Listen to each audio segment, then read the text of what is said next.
By the way, how to edit picture to sunset. So, boring ka ba kapag ganitong klaseng nag-take ka ng picture sa sunset? Buhayin natin at edit natin ng parang ganito. So, hindi tayo maglalagay ng filter kung ano yung merong plugin sa Photoshop. No? Using desktop tayo and then image lang tayo, mano-mano lang. No? Hindi naman tayo professional. Tignan mo, marami siyang blurred at foul pa. Dito, men, hindi mo na kailangan ng ilista yung mga number. No? In short, tansyahin mo na lang yung picture kung ano yung pinaka-best na nararamdaman mo, kung ano yung pinaka-best na pinapakitang color grade. So, ang una is exposure. Hindi na tayo pupunta ng brightness. Ito nga, pakiramdaman na lang. Konti lang, konti lang, konti lang. Parang ganito. Okay. Okay. Medyo pa. Sige. Yan na. Okay na. So, ang sunod is saturation. Saturation ba tawag dun? Ito yung pinakagusto ko sa kanya eh. Mas highlight sa kanya. Yun.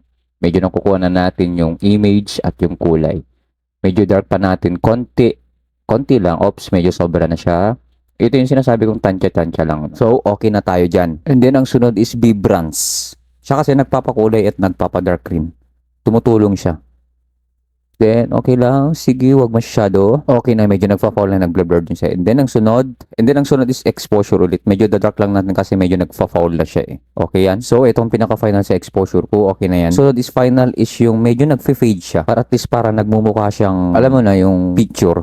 Lagyan lang ko ng, in short, para nagpa-fog. So, sa saturation ulit tayo, babalik ulit tayo. Yun. Medyo okay na rin siya. Ito. Yan ang pinaka-final na at yan yung buong edit ko sa sunset. No? So, sana makatulong kahit konti. Salamat.